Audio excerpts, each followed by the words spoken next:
মনে করবে না, না দরকার নাই। কিন্তু এইটা আমরা বলছি ছোট দল, এই ছোট দল হতে পারে আমরা অনেক কিছু প্রশ্ন করতে পারি এবং জানাতে পারি এবং আলাপ আলোচনা করতে পারি। ওকে, 2 যারা পেয়েছেন 2 2 2। আচ্ছা, রবীন্দ্রদা এবং রিনাদি, ওই যে আপনারা একটু দেখেন আপনাদের দলের সঙ্গে কারা আছে, তাই না? রবীন্দ্রদা এবং রিনাদি সঙ্গে আপনারা থাকবেন, হ্যাঁ, যেন আপনারা এই ছোট দলে আপনারা কি বেশি পাইছে নাকি? 3 আচ্ছা, 3 হচ্ছে সিদ্ধার্থদা এবং সাধনাদি, তাদের সঙ্গে আরেকবার একটু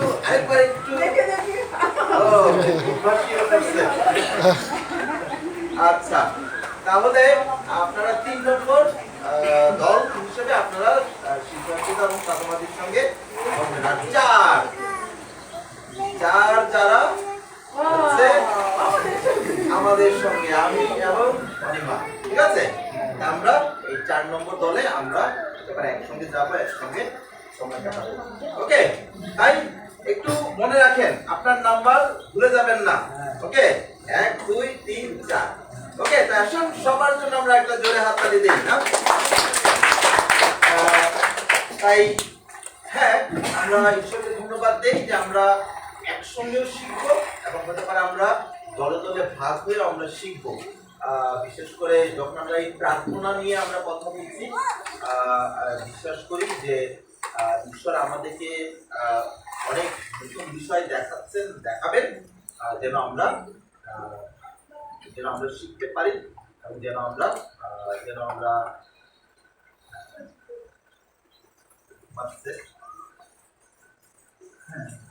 ওকে। তাই সকালবেলা আমরা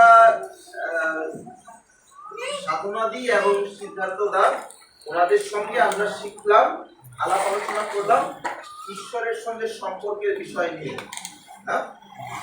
যে ঈশ্বরের সঙ্গে সম্পর্ক কেন আমাদের জন্য গুরুত্বপূর্ণ। আর আমরা প্রার্থনা সেমিনারে এসেছি কেন এই ঈশ্বরের সঙ্গে সম্পর্ক নিয়ে আমরা আলাপ আলোচনা করছি। কি মনে করেন যারা শুনেছিলেন, যারা আলাপ আলোচনায় ছিলেন, অনেকে ছিলেন না, যারা ছিলেন, কি মনে হয় যে কেন এই ঈশ্বরের সঙ্গে সম্পর্ক নিয়ে আমরা আলাপ আলোচনা করছি? কেন আমরা এই ঈশ্বরের সঙ্গে সম্পর্কটা প্রার্থনা নিয়ে শুরু করলেই তো ভালো হতো না? কেন আমরা ঈশ্বরের সঙ্গে সম্পর্ক নিয়ে কথা বলছি? কি মনে হয়? কেউ বলতে চান? না থাকলে তো প্রার্থনা করবোই না, করবো না, মানে সেটা ইয়া হয় না। তার সাথে যখন পরিচিত হই আমরা, ঈশ্বরের সাথে যদি সংযোগ থাকে, তাহলে ঈশ্বরের কাছে আমরা প্রার্থনা করি। তাই যখন আমরা প্রার্থনা নিয়ে কথা বলতে চাই, আসলে ঈশ্বরের সঙ্গে সম্পর্ক এটা একটা গুরুত্বপূর্ণ দিক না? যদি আমার ঈশ্বরের সঙ্গে সম্পর্কই না থাকে, তাহলে আমি কখনোই প্রার্থনাকে গুরুত্ব দিব না, প্রার্থনাকে আমি কখনোই খুব আবশ্যক মনে করবো না, তাই না? কিন্তু ঈশ্বরের সঙ্গে সম্পর্ক গুরুত্বপূর্ণ বলে আমি প্রার্থনাকে গুরুত্ব দিই, প্রার্থনাকে গুরুত্ব দিই, তাই না? এবং আমি বিশ্বাস করি যে সিদ্ধার্থদা এবং সাধনাদি ওনারা চমৎকারভাবে আমাদের কাছে উপস্থাপন করতে সর্বাত্মক চেষ্টা করেছেন, না যে ঈশ্বরের সঙ্গে সম্পর্কটা কত গুরুত্বপূর্ণ আমাদের জীবনের জন্য, না? এবং আমরা এটাও দেখেছি এই পোস্টারের আলোকে, এবং আপনাদের ফাইলেও যে একটা ছবি আছে না, যে ঈশ্বরের খুব কাছের বন্ধু হওয়ার জন্য আমাদের সৃষ্টি করা হয়েছে, না? অর্থাৎ আমি আপনি আমরা ঈশ্বরের বন্ধু হতে পারি, না? এবং বন্ধুর সঙ্গে যেভাবে আমরা সময় কাটাই, না? কি মনে হয় যদি আমরা বন্ধুর সঙ্গে সময় না কাটাই, সম্পর্ক থাকবে না? এবং সম্পর্কের ক্ষেত্রে সময় একটা শর্ত, অর্থাৎ যদি আমি সময় দেই তাহলে আমার সম্পর্ক টিকে থাকবে, যদি সময় না দেই তাহলে সম্পর্ক কোনোভাবে টিকবে না। যখন আমরা ঈশ্বরের সঙ্গে সম্পর্কের কথা বলছি, সময় একটা গুরুত্বপূর্ণ শর্ত বা এটা একটা ফ্যাক্ট বলতে পারি না, যে যদি আমরা ঈশ্বরকে সময় না দেই তাহলে আমরা কোনোভাবে ঈশ্বরের সঙ্গে সম্পর্কে বৃদ্ধি পেতে পারবো না। এবং প্রার্থনা হচ্ছে একটা মাধ্যম, যে মাধ্যমে আমরা ঈশ্বরের সঙ্গে সময় কাটাতে পারি, তাই না? এবং আমরা এই ছবির আলোকে দেখেছি যে প্রশংসা আরাধনা একটা মাধ্যম, যেই মাধ্যমে আমরা ঈশ্বরের সঙ্গে সময় কাটাতে পারি এবং ঈশ্বরের সঙ্গে সম্পর্কে বৃদ্ধি পেতে পারি। বাক্য পাঠ, বাক্য নিয়ে চিন্তা করা না, সময় দেওয়ার মধ্য দিয়ে আমরা ঈশ্বরের সঙ্গে সময় কাটাতে পারি। আরেকটা যেটা আমি বলেছিলাম না, যে আসলে যে আমি পালক পরিবারে বড় হয়েছি না, ছোটবেলা থেকে গির্জা সানডে স্কুল এটা একটা নিয়মিত একটা বিষয় ছিল। বরং বাবা যেহেতু পালক, গির্জা মিস দেওয়ার কোনো চান্সই নাই না, যেহেতু গির্জাঘরের সঙ্গে আমাদের থাকার ঘর ছিল না। খুশি আর ভালো জানেন, গিয়েছেন যেখানে ছিলাম না, মানে ঘর থেকে বের হয়ে গির্জা ঘর। এখন যেদিন গির্জার দিন ওদিন কোথায় পালাবো না, হতে পারে একেবারে বিছানায় অসুস্থ হইলে হতে পারে গির্জায় যাওয়ার ক্ষেত্রে মাপ থাকে না, তাছাড়া সুস্থ থাকলে কোনো মাপ ছিল না। তাই আমি হতে পারে যে ছোটবেলা থেকে অনেক গির্জা সানডে স্কুলে অনেক কিছু নিয়ে আলাপ আলোচনা শুনেছি, কিন্তু এইটা নিয়ে আমরা এই সময়েও আলাপ করব যে ঈশ্বরের রব শোনা, এইটা নিয়ে খুব প্রচার শুনি নাই, এইটা নিয়ে খুব অনেক কিছু শুনি নাই না, যেটা আসলে মনে হয় যে আমাদের মণ্ডলীগুলোতে এটা নিয়ে খুব একটা শিক্ষা, এটা নিয়ে বাচ্চাদেরকে, সানডে স্কুলের বাচ্চাদেরকে বা যুবক যুবতীদেরকে বা মণ্ডলীর সদস্যকেও খুব বেশি উৎসাহিত করা আমি আমার ছোটবেলা থেকে খুব একটা দেখি নাই। হতে পারে প্রচারের সময় একবার দুইবার শব্দটা ব্যবহার করা হয়েছে, কিন্তু আসলে এইটা নিয়ে বিস্তারিত অনেক কিছু আমি কখনো পাইনি। কিন্তু আমি যখন 2000 সালে ডিটিএস করতে গিয়েছিলাম, তখন আমি প্রথম এই মিশনের রব শোনা নিয়ে আসলে প্রচার শিক্ষা শুনছিলাম, এবং আমি অবাক হয়ে গেলাম যে এতদিন আমি কোথায় ছিলাম না। এবং পরে যখন আমি এই প্রক্রিয়ার মধ্যে দিয়ে গিয়েছিলাম, আসলে দেখেছি যে হ্যাঁ, ঈশ্বর কথা বলেন এবং ঈশ্বর তিনি পরিচালনা দিতে পারেন। এবং যদি বা আমার ছোটবেলা থেকে এরকম একটা ইচ্ছা আকাঙ্ক্ষা ছিল যে আমি টাকা পয়সার ক্ষেত্রে অনেক বড় হব, অর্থাৎ অনেক ধনী হব, না আমি বড় একটা চাকরি করব, ধনী হব, দেশ বিদেশে ঘুরে বেড়াবো। বাবা যেহেতু পালক, বাবার মতো পালক হবো না, বাবার মতো পালক প্রচারক বা পরিচর্যাকারী হব না, অন্য কিছু করবো, কিন্তু বাবার মতো হব না। কিন্তু যখন বিটিএস করছিলাম, তখন ঈশ্বর আমার সঙ্গে কথা বলেছিলেন যে রুয়েল, তুমি কি, এবং বিটিএস আমার জন্য একটা আশীর্বাদের সময় ছিল, এবং ঈশ্বর আমাকে অনেক আশীর্বাদ করেছিলেন, এবং ঈশ্বর আমাকে এইভাবে চ্যালেঞ্জ করেছিলেন, রুয়েল তোমার মতো আরো অনেক রুয়েল সারা বাংলাদেশে ছড়াই ছিটিয়ে আছে, তুমি তাদের জন্য কিছু করবে, আমার হয়ে তাদের জন্য কিছু করবে। তখন আমি ঈশ্বরকে বলতে যে হ্যাঁ, এবং ঈশ্বর আমাকে এটা চ্যালেঞ্জ করেছিলেন যাতে আমি এই মিশনের সঙ্গে যেন আমি পরিচর্যা কাজে খুশি হই, এবং আরো অনেক যুবক যুবতীদেরকে আমি আশীর্বাদ করতে পারি। তাই সেইভাবেই সেখান থেকে ঈশ্বর আমাকে পরিচালনা দান করছেন, এবং এখনো তিনি পরিচালনা করছেন। এবং এইখানে আমরা যে প্রেয়ার সেমিনারের জন্য এসেছি, এইখানে আসার পেছনে আমরা প্রার্থনা করেছি এবং ঈশ্বরের রব শুনে তারপর আমরা সিদ্ধান্ত নিয়েছি হ্যাঁ আমরা যাবো, আমাদের অনেক কিছু না থাকলেও আমরা যাবো, এবং মণ্ডলীকে এবং এই অঞ্চলকে আমরা আশীর্বাদ করবো, আশীর্বাদ করতে চাই। তাই ঈশ্বরকে ধন্যবাদ দেই, এবং এটা নিয়েও আমরা আলাপ আলোচনা করবো। এবং এটার সঙ্গে আসলে প্রার্থনার একটা খুব সুন্দর একটা লিঙ্ক আছে, খুব সুন্দর একটা সম্পর্ক আছে, যে কারণ ঈশ্বর প্রার্থনার জন্য অনেককে ডাকছেন না, কিন্তু আমরা অনেক সময় হতে পারে সেটা খুব ভালো বুঝতে পারছি না, কারণ আমরা হতে পারে অনেক কিছু নিয়ে ব্যতিব্যস্ত, কিন্তু ঈশ্বর প্রার্থনার জায়গায় অনেককে ডাকছেন, আমরা সেই ডাক হতে পারে শুনতে পারছি না, কিন্তু এবং ঈশ্বর হতে পারে ভিন্নভাবেও আমাদেরকে প্রার্থনা করার জন্য চ্যালেঞ্জ করছিলেন, চ্যালেঞ্জ করছেন না, যেন আমরা তার ইচ্ছা বুঝে তার রব শুনে প্রার্থনা করি। এবং একটা সত্যি ঘটনা বলি, 2005 সালে আমরা খুলনা থেকে খুলনার যে বিভিন্ন খুলনা বিভাগের যে বিভিন্ন জেলাগুলো আছে সেই জেলায় আমরা প্রার্থনার জন্য যাচ্ছিলাম, অর্থাৎ একটা মাসে আমরা এক একটা জেলায় যাচ্ছিলাম এবং 3 থেকে 4 দিন আমাদের সর্বোচ্চ একটা লক্ষ্যমাত্রা ছিল যে 3-4 দিন আমরা থাকবো, আর বেশি যদি আমরা সুযোগ পাই আমরা থাকবো এবং আমরা ওই জেলার জন্য প্রার্থনা করবো। তো আমরা 2টা দলে ভাগ হলাম, রবীন্দ্রনাথ দা এবং রিনাদি তখন খুলনায় ছিলেন, তাই ওনারা একটা দল, আবার আমি একটা দল, আমি আবার আমার স্ত্রী আমরা একটা দল।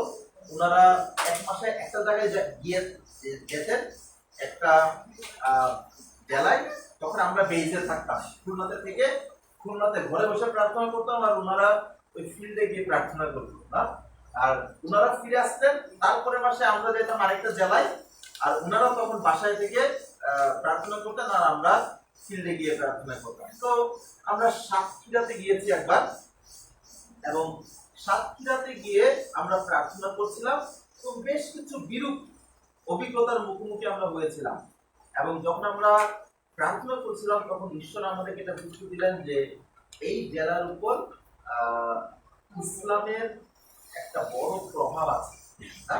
এবং আসলে যদি আপনারা পেপার পত্রিকা যদি আপনারা পড়েন তাহলে দেখতে পাবেন যে সাতক্ষীরায় এই এই এই নির্বাচনের সাতক্ষীরা প্রত্যেকটা আসনে কিন্তু জামাত জিতছে, এবং ওই সময়েও সাতক্ষীরার এমপি ছিল জামাত, এবং তখন এটা মনে করি আওয়ামী লীগের সময় ছিল, কিন্তু এমপি হচ্ছে জামাত থেকে, এবং খুব শক্তিশালী একটা প্রভাব সেখানে ছিল। তাই আমরা ঈশ্বরের কাছে, ঈশ্বর এই পরিচালনা দিয়েছেন, আমরা ঈশ্বরের কাছে জিজ্ঞাসা করলাম, ঈশ্বর তাহলে এই শহরের জন্য বা এই জেলার জন্য কিভাবে প্রার্থনা করবে? ঈশ্বর বলেন যে তোমরা একটু যাও, গিয়ে যারা মাটির জিনিসপত্র বানায় তাদের কাছ থেকে একটা ঘর কিনে নিয়ে আসো, একটা মাটির একটা ঘর কিনে নিয়ে আসো। এবং গেলাম, আমরা কিনে নিয়ে আসলাম, তারপর ঈশ্বর এইটা ঘর দিয়ে কি করবো? এবং ঈশ্বর বলেন যে এইটা নিয়ে তোমরা সাতক্ষীরা শহরে যে ঢোকার রাস্তা সেখানে যাও, এই ঘরটা মাটিতে ফেলে ভাঙবা আর প্রার্থনা করো যে ঈশ্বর এই শক্তিকে, না ইসলামের প্রভাবকে মাটির ঘটের মতো ভেঙে ফেলতে পারেন। এইটা এইভাবে করে তোমরা প্রার্থনা করো। তাহলে আমরা চিন্তা করলাম যে মানে দিনের বেলা করলে তো একটু মানুষজন হাঁটাচলা করে কিভাবে প্রার্থনা করবো, কিন্তু আমরা সিদ্ধান্ত নিলাম যে আমরা ভোরবেলা যাবো, না ভোরবেলা গিয়ে আমরা প্রার্থনা করি। তাই যে কথা সেই কাজ, খুব ভোরে উঠে মানে আজান দেওয়ার পরপরই আমরা গেলাম, এবং ওই সাতক্ষীরা শহরের যে ঢুকার যে রাস্তা, এখন পাশের মাটি আর তারপর পিচ ঢালা পথ, মাটিতে ফেললে তো হতে পারে মাটির পর নাও ভাঙতে পারে, আমরা চিন্তা করলাম যে পিচের উপর ফেলবো, তাই পিচের উপর ফেললাম। এবং যেহেতু ভোরবেলা, চারিদিকে একদম নীরব নিস্তব্ধ, না কেবল ওই আজান শেষ করে কিছু কিছু লোক একটু বার হচ্ছে, তখন আমরা সেটা মাটির ভেতরটা ফেললাম, ফেলার সঙ্গে সঙ্গে আমরা নিজেরা একটু চমকায় উঠলাম, কেন জানেন? শব্দে মানে ওই মাটির ঘরটা একবারে বোমা ফাটার মতো কাটছে, হুম করে, আমরা নিজেরা একটু ভরকাই গেলাম। কিন্তু তারপর আমরা প্রার্থনা করলাম, না দেখলাম যে লোকরা থেকে যে 5 জন 3-4 জন গোল হয়ে দাঁড়ায়, কি করে না, আমরা তো এটা ফেলে প্রার্থনা করে চলে আসলাম। তারপর আমরা এই সাতক্ষীরাতে আমরা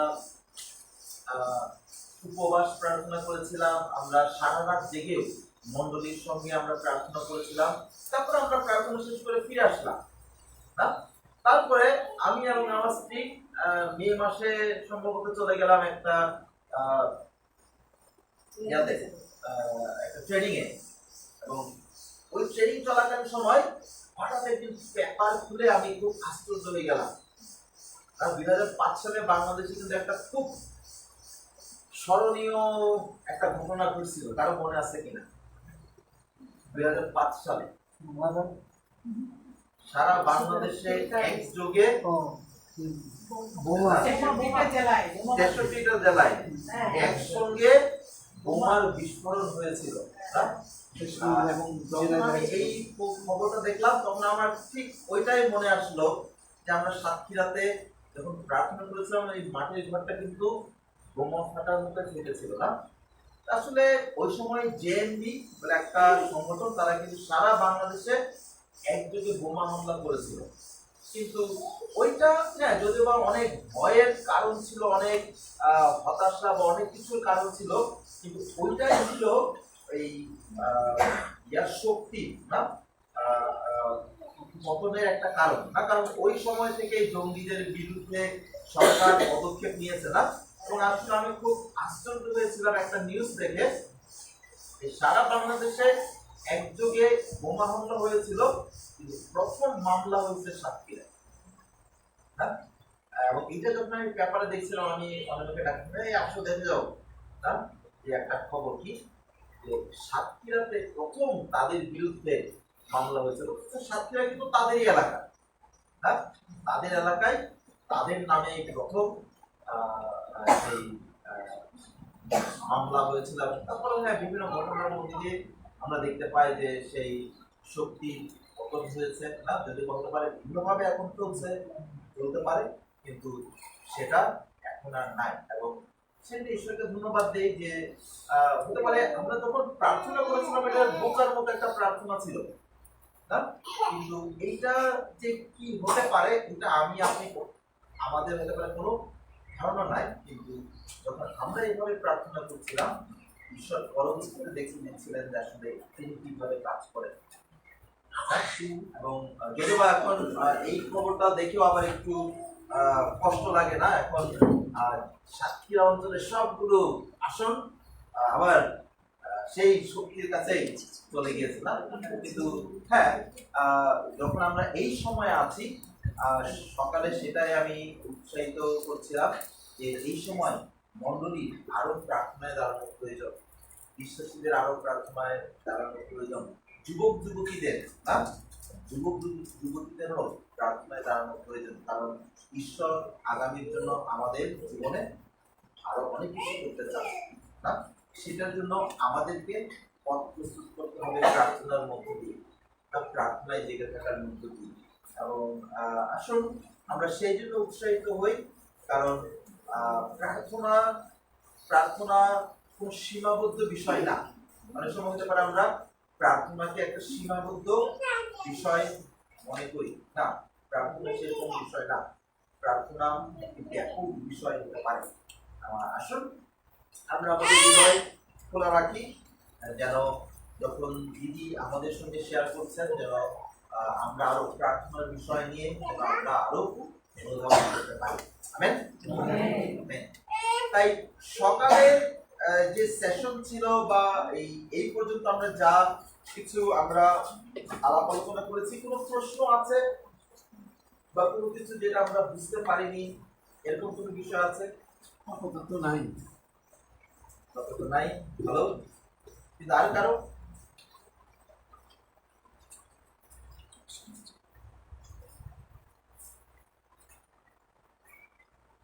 থাকে আপনারা ছোট দলেও প্রশ্ন রাখতে পারবেন। এবং হতে পারে আমাদের কালকে সকালবেলা সময় থাকবে এই প্রশ্ন উত্তর পর্ব, আর সেই সময় হতে পারে আমরা কোনো প্রশ্ন থাকলে আমরা শেয়ার করতে পারি এবং সেটা নিয়ে আমরা আলাপ আলোচনা করতে পারি। তাই হতে পারে আর কিছুক্ষণের মধ্যে আমাদের দিদি তিনি চলে আসবেন। এবং আসলে প্রার্থনা নিয়ে অনেক অনেক অনেক ঘটনা আছে, যেটা আসলে ঈশ্বর এই অভিজ্ঞতার মধ্য দিয়ে আমাদেরকে নিয়ে গিয়েছেন। হ্যাঁ, এবং আমি সকালবেলা শেয়ার করছিলাম যে ঈশ্বর তিনি আমাকে সেই প্রার্থনার জন্য একটা হৃদয় দিয়েছিলেন, কিন্তু আবার বলেছেন যে থামো, যথেষ্ট হয়েছে, এখন তোমার নিজের জাতির জন্য না, তোমার নিজের জাতির জন্য প্রার্থনা করা নামাও, কিন্তু আমি তোমাকে খুলনাতে নিয়ে আসছি, খুলনার দিকে একটু দৃষ্টি দাও।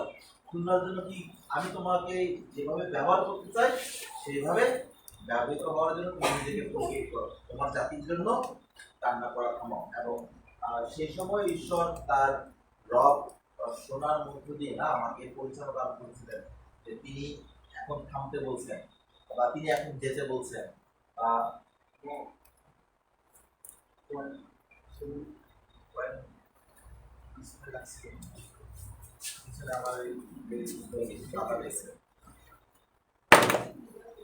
তো এই এবং যেমন আমার স্ত্রীর একটা অনিমা শেয়ার করবো কিনা যে একবার তারা উড়িষ্যাতে গিয়েছিল, যে কিভাবে তারা উড়িষ্যা শহরের জন্য না প্রার্থনার জন্য ঈশ্বর তাদেরকে চ্যালেঞ্জ করেছেন।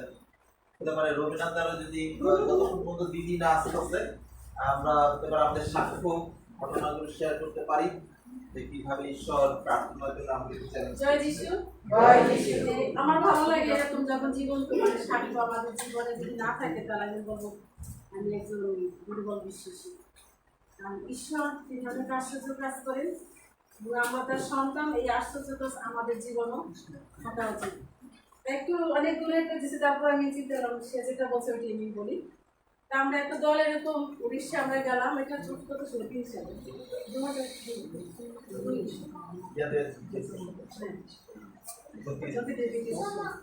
আমরা উড়িষ্যা যাই একটা দল, আমরা সেখানে গেলাম। প্রথমে গিয়ে আমরা কোনো কাজ করি না, যখন আমরা ডিজিএস টিম আমরা বের হই গিয়ে আমরা কাজ করি। ওইখানে গিয়ে আমরা একটু প্রশংসা করি, আরাধনা করি, বিশেষ উপবাস থাকি। তারপরে এই অঞ্চলে আমরা ঘুরি, এই অঞ্চল ঘুরি দেখি এবং ঈশ্বরের আমাদের কাছে পড়তে বলে তখন আমরা এটা করি। উড়িষ্যা গিয়ে ঠিক ওরকম আমরা গেলাম, আমরা গিয়ে আমাদের উঠলাম। ওইখান থেকে আমরা চিন্তা করলাম আমরা উপবাস থাকবো, প্রার্থনা তো আমরা ঘুরবো। এবং ঘুরতে ঘুরতে আমরা একটা জায়গায় আমরা গেলাম। ওইখানে গিয়ে ঈশ্বর আমাদের কোনো কিছু বললো, আর সেটা হচ্ছে যে ওইখানে জগন্নাথ, আপনারা জানেন যারা উড়িষ্যা আছে ওরা যে রথযাত্রা হয়, বাংলাদেশে অনেক হয়। ওরা রথ টানে উপরে যে তাদের দেবতা থাকে বা তাদের লোক থাকে গুরু, এবং ওই রথটা টানা হয়। এবং আর এই রথ যাত্রা ওরা এখানে করে এবং ওইখানে ওই ওদের দেবতা আছে, ওদের দেবতা ওদের চিন্তা যে ওই দেবতা পাশে তো বঙ্গোপসাগর, ওরা মনে করে বঙ্গোপসাগরের হাত থেকে তাদের ওই দেবতাদের রাখতে হবে। এখন ওইখানে অনেক মন্দতাও আছে। এখন যখন আমরা প্রার্থনা করছিলাম তাই এরকম ভাবে উপলব্ধি হলো জীবিত নগর ছিল 7 বার বুঝতে দুবাই গেল। এখন মনে করছি এটা আমার চিন্তা। এখন আমরা এরকম যে যখন দল হিসেবে চাই আমরা এই কনের কাছ থেকে শুনি, একই বিষয় হলে পবিত্রতা সবার মধ্যে একই রকম উপলব্ধি দেয়। আমি প্রার্থনা করলাম, শুনছিলাম। এখন আরেকজন ছিল, সেও পোস্ট একটা নিয়েছিল আমাদের সঙ্গে, তাকে আমি জিজ্ঞাসা করলাম তোমার কেমন লাগে, আমরা দুজন করছি। বলে কি দিদি আমার এরকম হয়েছে যেন আমরা ঠিক আছে। আরেকজন যুবক ছিল, কেউ বলবে তোমার কেমন হচ্ছে, বলে আমার এরকম হচ্ছে। এখন আমাদের সঙ্গে একটা পরিবার ছিল, ওনাদের জিজ্ঞাসা করলাম। এখন বলছে যে আমাদের এরকম লাগে, কিন্তু আমার কাছে এরকম বয়স হয়ে গিয়েছে তো তাই দিদি ছিল। তা আমরা একটু অপেক্ষা করবো, তোমরাই করবো। সাথে সাথে আমরা কি করলাম, আমরা তিনজন মিলে আমরা যখন ঘুরছিলাম আর ওই যে মাছ থেকে হ্যাঁ রুয়েল ভাই, ওই আজকের স্কেডিউলটা কিরকম হবে? আপনি বললেন যে একটু হবে, প্রশ্ন উত্তর হবে অমুক তমুক, তো তাহলে স্কেডিউলটা কিরকম? যে আপনি 5:30 থেকে শুরু করলে 4টা বা 4:30 পর্যন্ত যেতে পারেন। আচ্ছা, কিন্তু কোনো ব্রেক মাঝে বা আছে? ব্রেক নিয়ে ফেলছি, তারপরে যদি আপনি দিতে চান দেওয়া যেতে পারে। আচ্ছা ঠিক আছে, ঠিক আছে, থ্যাংক ইউ। তাহলে কিন্তু যে বলছিলেন প্রশ্ন উত্তর, এটা কখন হবে? কালকে আছে, কালকে সকালে এটা আমরা করবো। ও ওই যে আপনি বলছিলেন যে আমার কিছু প্রশ্ন করছে মানুষ, তো সেগুলো কি এখন হবে নাকি আপনি পরে উত্তর দেবেন? যে আপনি কভার করতে চান কভার করতে পারেন, যদি মনে করেন যে না পরে সেটাও করতে পারেন।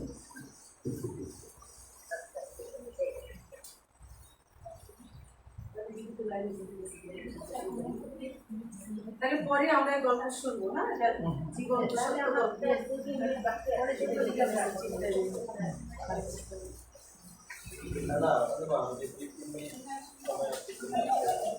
তাহলে ঠিক আছে, 2-3 মিনিট সময় নিয়ে দিবি।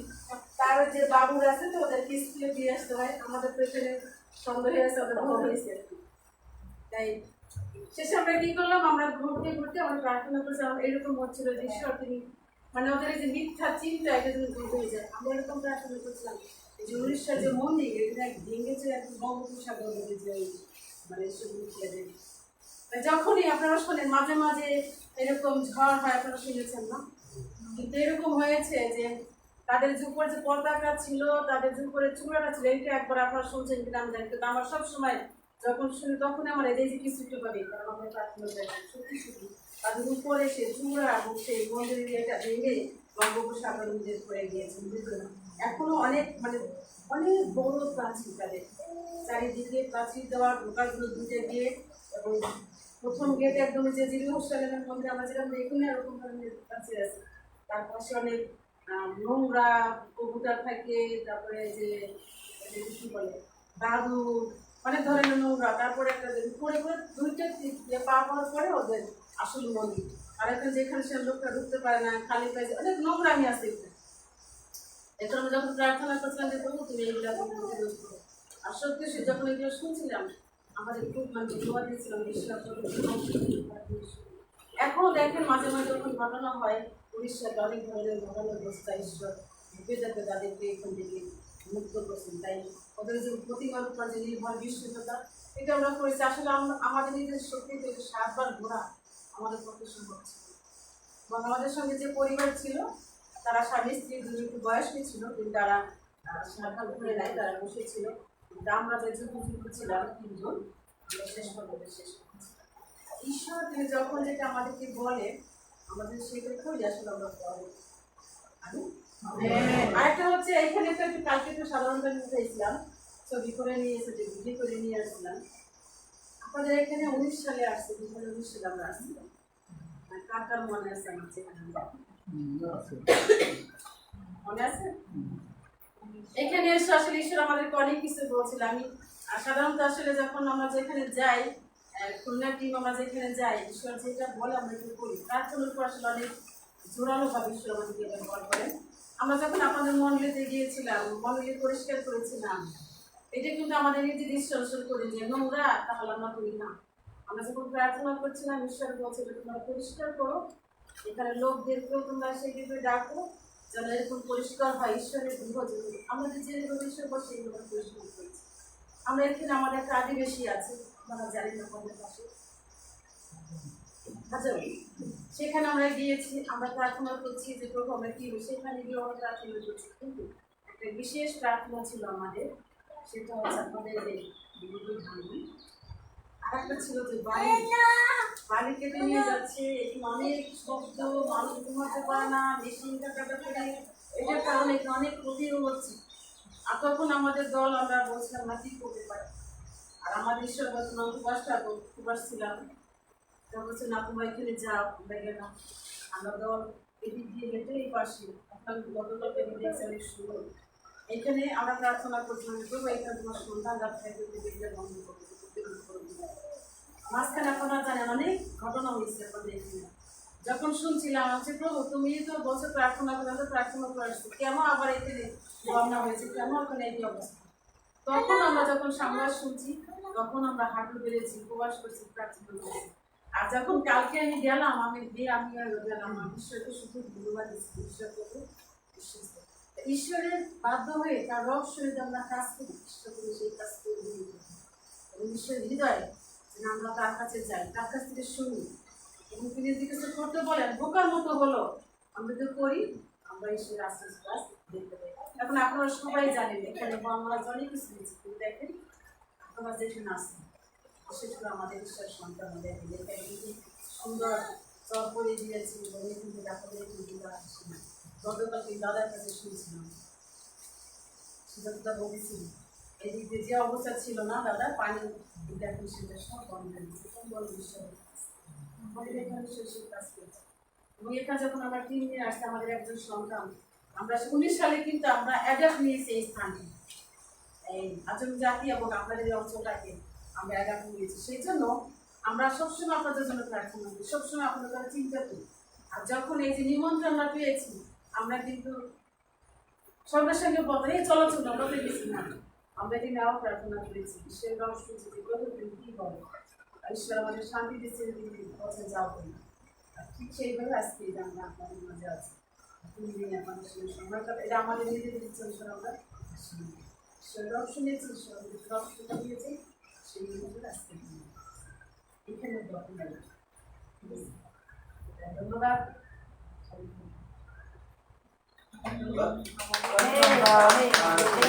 আমরা হাততালি দিয়ে স্বাগত জানাই মিডিয়া দোলা মুন্সি বা কন্টি দিদিকে। আসুন আমরা হাততালি দিয়ে স্বাগত জানাই। আমরা আছি এবং আমরা একটু একটা স্বাক্ষর করেছিলাম। আপনি আস্তে আস্তে আমরা স্বাক্ষর ছিল 19 সালে যখন আমরা এসেছিলাম, প্রার্থনা করেছিলাম এই বিষয়ে। এবং আমরা ঈশ্বরকে ধন্যবাদ দিই যে আজকে আমাদের দিদি তিনি আমাদের সঙ্গে এই জুমে তিনি যুক্ত হবার সুযোগ পেয়েছেন এবং আমরা বিশ্বাস করি যে দিদির শেয়ারিং এর মধ্য দিয়ে আমরা আরো উৎসাহিত হব, বিশেষ করে প্রার্থনার বিষয় নিয়ে। এবং যদি বা দিদি আমাদের থেকে অনেক দূরে আছেন, আমাদের এখানে এখন বিকাল, কিন্তু এখানে এখন সকাল, কর্মব্যস্ততা আছে, কিন্তু তারপরে তিনি যখন আমাদের আমন্ত্রণ দিয়েছেন বলেছেন সেটা দিদিকে অনেক অনেক ধন্যবাদ। এবং আজকে আমরা এখানে অনেকে আছি, আমরা একটু মিক্স অবস্থায় আছি। যুবক যুবতীরা আছে, আমাদের অনেক বালক বালকগণ আছেন, বালক বালিকা আছেন এবং বয়োজ্যেষ্ঠরাও আছেন। তাই বিশ্বাস করি যে এই জায়গায় আমাদেরকে এত কিছু করেছেন যেন আমরা আরো প্রার্থনার জন্য উৎসাহিত হতে পারি। তাই দিদি যদি আমরা দোলাদি ডাকি, উনি ওনাকে নিয়ে আমি একবার এখানে এসেছিলাম এবং সেই ঘটনা আমি আপনাদের কাছে বলছিলাম। এবং গতকাল দাদার সঙ্গে যখন আসছিলাম, দাদা বলছিলেন যে আমাদের আগের রাস্তাটা ছিল ওই পাশে, এবং তখন আমার স্মরণ হচ্ছে যে দিদিকে নিয়ে আমি ওই ছোট রাস্তা, এখন তো অনেক বড় রাস্তা, সুন্দর রাস্তা, কিন্তু সেই ছোট রাস্তা দিয়ে আমরা এসেছিলাম। এবং আজকে ধন্যবাদ দিই যে আজকে সেই জায়গায় দিদি তিনি আবারও জুমে অনলাইনে আমাদের মাঝে আসার সুযোগ নিয়েছেন, যেন আমাদের মাঝে শেয়ার করতে পারেন। তাই দিদি আপনাকে অনেক অনেক ধন্যবাদ এবং স্বাগতম জানাই আজকে। আসুন আমরা আরেকবার প্রার্থনার মধ্যে আমরা এই সেশনকে এবং দিদিকে কাছে রাখি এবং আমাদের বিদ্যুৎ, ইন্টারনেট এবং ডিভাইস সমস্ত রাখি। আমরা একটু ধন্যবাদ করি, প্রার্থনা করি। সর্বজন মহান ঈশ্বর, আমরা তোমাকে আরেকবার ধন্যবাদ দিই যে আমরা যদি বা হতে পারে এই বাংলাদেশে একটি প্রত্যন্ত অঞ্চলে রয়েছি, আমরা ধন্যবাদ দিই এই ব্যবস্থার জন্য, যে শুধু ইন্টারনেট, বিদ্যুৎ এবং ডিভাইসগুলোর মধ্যে দিয়ে আমরা প্রভু এই শিক্ষা সেশনে আমরা আসতে পারি। ধন্যবাদ দিই দোলাদির জীবনের জন্য এবং ধন্যবাদ দিই যে তিনি আজকে আমাদের মাঝে দিদিকে ব্যবহার করছো। আশীর্বাদ করো দিদিকে, এবং এই সময় আমরা তোমার কাছে দেই এবং তুমি গৌরবান্বিত হও। আমাদের প্রত্যেককে আশীর্বাদ করো, দিদিকে আশীর্বাদ করো। প্রার্থনা, ধন্যবাদ, এই প্রশংসা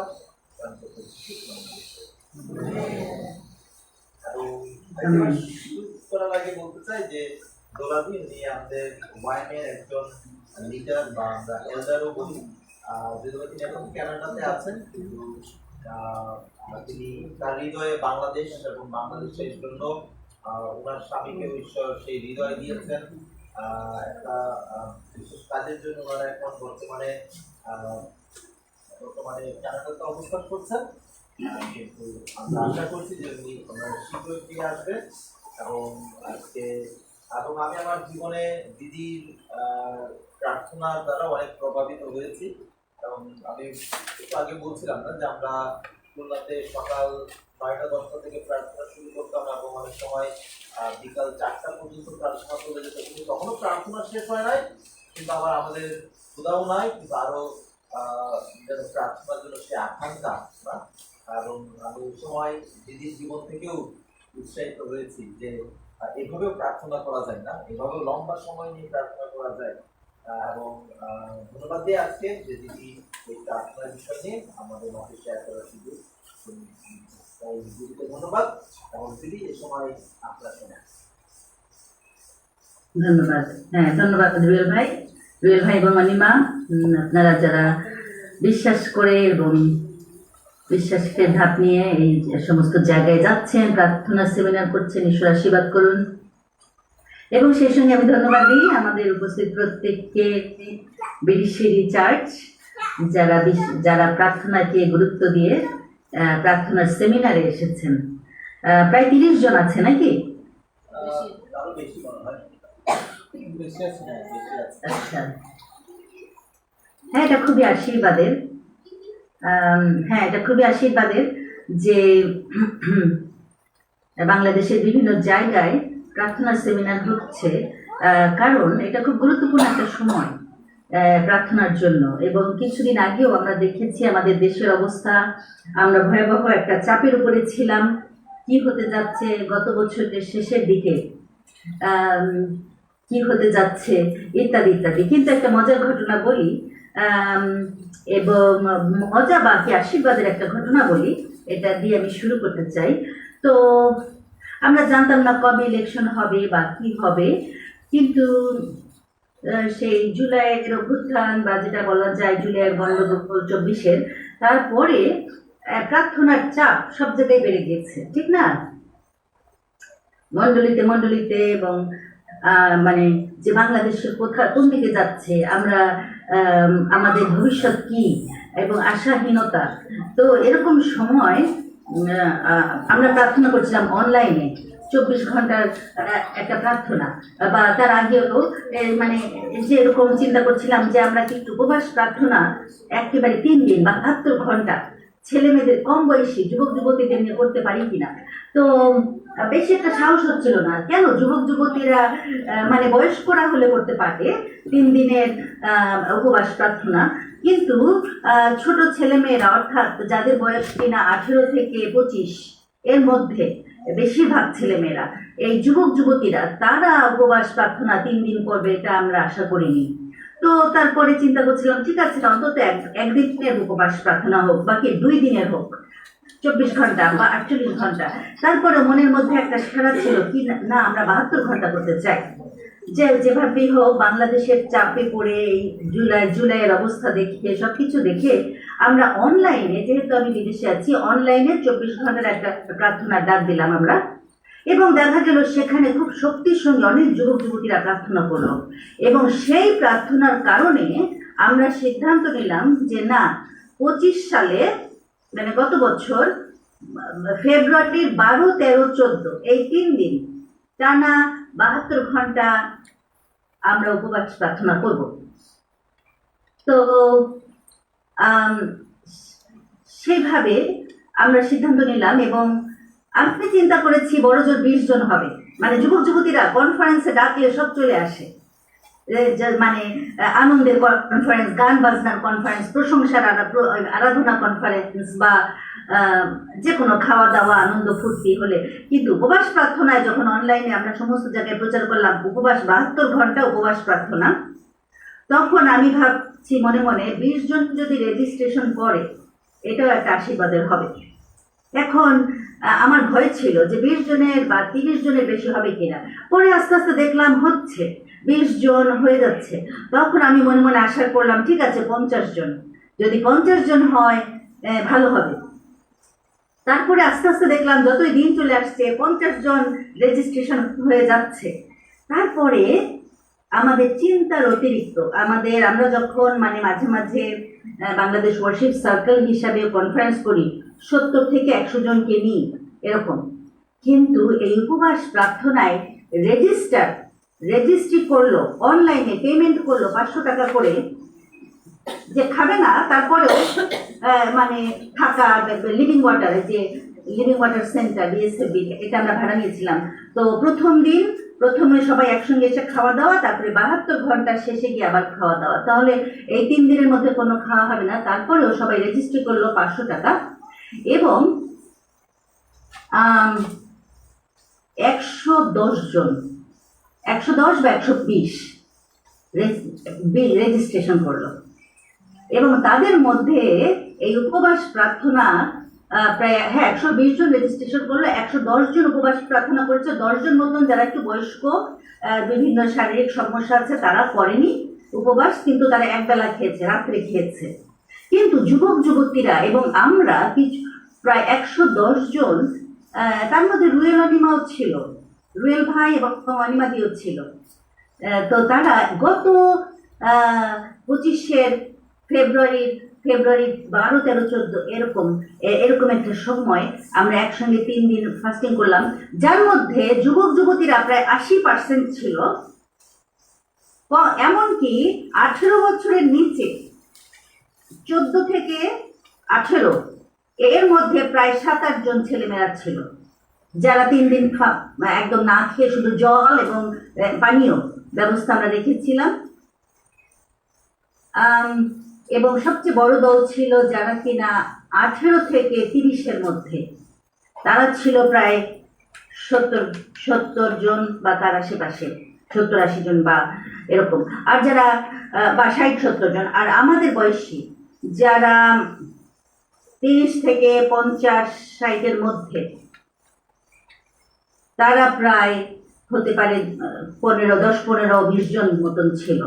কিন্তু আমি যেটা বলছি যে সবচেয়ে বড় সংখ্যা বা সব যুবক যুবতী ছিল, খুব কম। আমরা মনে করি ফাস্টিং প্রেয়ার এটা বয়স্করা করবে, কিন্তু আসলে এই উপবাস প্রার্থনা আমাদেরকে যেটা ফলাফল ছিল অনেক, এবং সারা রাত, শুধু উপবাস প্রার্থনা না, এটা ছিল সারা রাত সারাদিন। তো সকালবেলা সম্ভবত 10টা থেকে 12টা আমরা একসঙ্গে প্রার্থনা করেছি, আর রাত্রেবেলা 8টা থেকে 10টা, কিন্তু সারা রাত জেগে পালাক্রমে group number 1, group number 2, group number 3 এরকম ভাবে পালাক্রমে সারা রাত সারাদিন 72 ঘন্টা প্রার্থনা চলেছিল এবং উপবাস চলেছিল। ফলাফল ছিল এরকম যে আমরা এক এক সময় এক একটা ফলাফল দেখেছি, মানে প্রার্থনা মিটিংয়ের বা বলা যায় কনফারেন্সের, যে মানুষ পরিবর্তিত হয়েছে, প্রভুকে জীবন দিয়েছে বা প্রভু ঈশ্বরের প্রেমে পড়েছে। তো এবার উপবাস প্রার্থনার ফলাফল ছিল যে তারা বাংলাদেশের প্রেমে পড়েছে, যেটা আমার কাছে সবচেয়ে অবাক, মানে আশীর্বাদের বিষয় ছিল।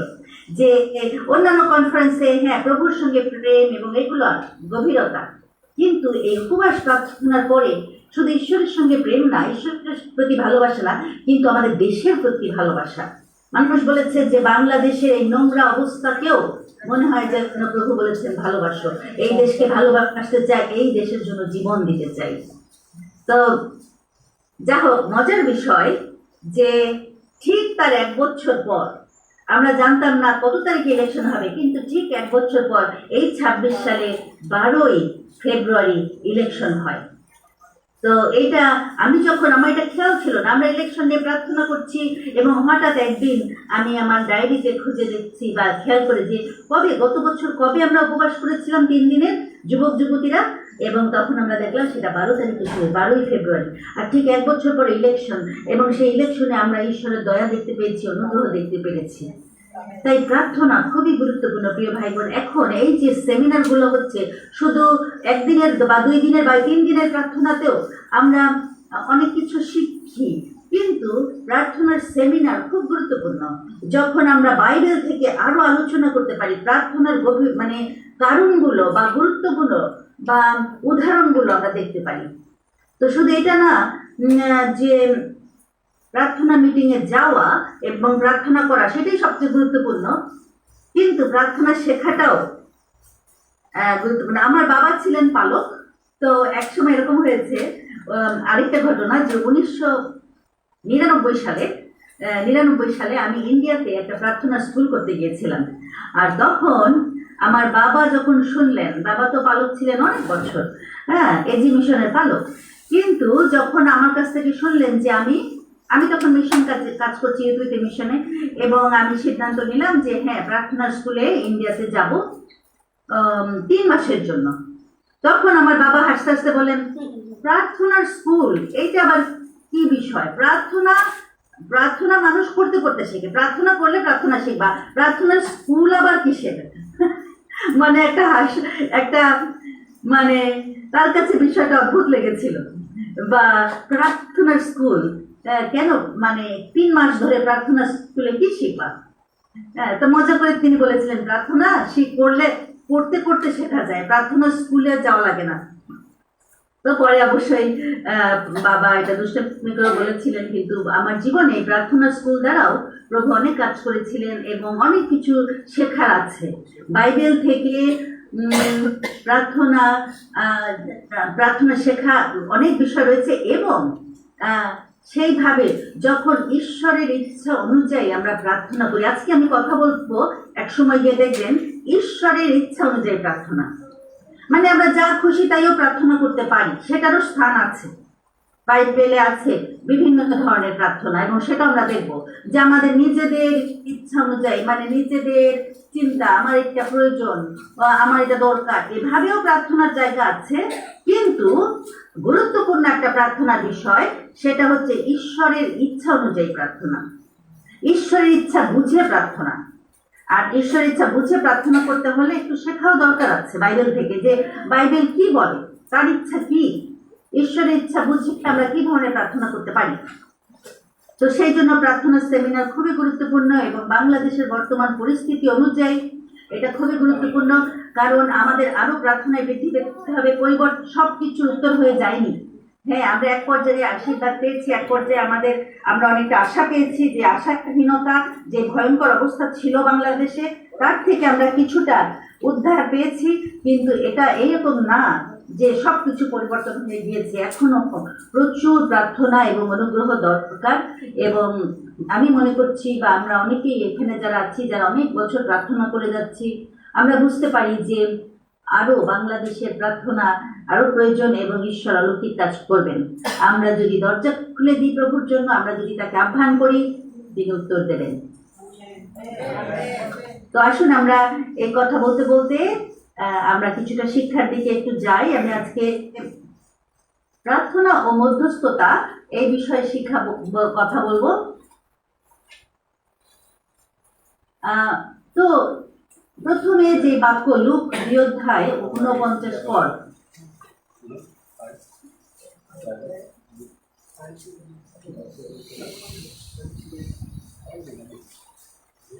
তো এখানে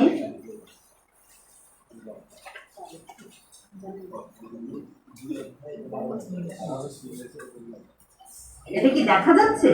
হ্যাঁ, দেখা যাচ্ছে। আচ্ছা দেখা যাচ্ছে দিদি। আচ্ছা, তাহলে এখানে লেখা আছে, তিনি তাহাদের কহিলেন, কেন আমার অন্বেষণ করিলে? আমার পিতার গৃহে আমাকে থাকিতেই হইবে, ইহা কি জানিতে না? এটা প্রভু যীশু খ্রিস্টের কত বছরের ঘটনা? কত বছর বয়স ছিল তার? 12 বছর। আচ্ছা, 12 বছর। প্রভু যীশু তিনি 12 বছরে তিনি বুঝতে পেরেছিলেন যে তাকে পিতার গৃহে থাকতে হবে। আমরা তো এখানে সবাই 12 বছরের বেশি, এবং আমরা কি স্বর্গস্থ পিতাকে পিতা বলে ডাকি? যদি পিতা বলে ডাকি, তাহলে প্রভু যীশু বলেছিলেন তার পিতার গৃহ। প্রভু যীশুর মধ্যে দিয়ে আমরাও বলতে পারি পিতার গৃহ। এবং তিনি মন্দিরে থেকে গিয়েছিলেন, অর্থাৎ পিতার গৃহে, এবং তার বাবা মাকে বলেছিলেন, তোমরা কি জানতে না যে পিতার গৃহ আমার স্থান? এই পিতার গৃহটা কি আসলে? এই পিতার গৃহ কি জেরুসালেম মন্দির? হ্যাঁ, তখন 2000 বছর আগে এটা ছিল জেরুসালেম মন্দির, যেখানে প্রভু যীশু প্রার্থনা, মানে যেখানে প্রভু যীশু ছিলেন বা থেকে গিয়েছিলেন। কিন্তু যদি আমরা আরো গভীরে যাই, যে আসলে পিতার গৃহ বলতে বাইবেল আরো কি বলে, লোক 19 অধ্যায় 45 থেকে 46 পদে লেখা আছে। লোক 19 অধ্যায় 45-46। যে পরে তিনি ধর্মধামে প্রবেশ করিলেন এবং বিক্রেতাদিগকে বাহির করিতে আরম্ভ করিলেন। তাহাদিগ কহিলেন, লেখা আছে, আমার গৃহ প্রার্থনার গৃহ হইবে, কিন্তু তোমরা এটা দস্যুগণের গহ্বর করিয়া তুলিয়াছ। প্রার্থনার গৃহ, তাহলে পিতার গৃহ মানে সেটা হচ্ছে প্রার্থনার ঘর, প্রার্থনার ঘর। এবং তারপর লেখা আছে যে যিশায়া 56 অধ্যায়ে একই কথাকে বলা হয়েছে সর্বজাতির প্রার্থনার গৃহ। সমস্ত জাতির প্রার্থনার গৃহ হবে পিতার গৃহ। তাহলে একটা বড় কাজ, গৃহ মানে আমার ঘর বা পিতার ঘর মানে যেখানে পিতা বাস করেন।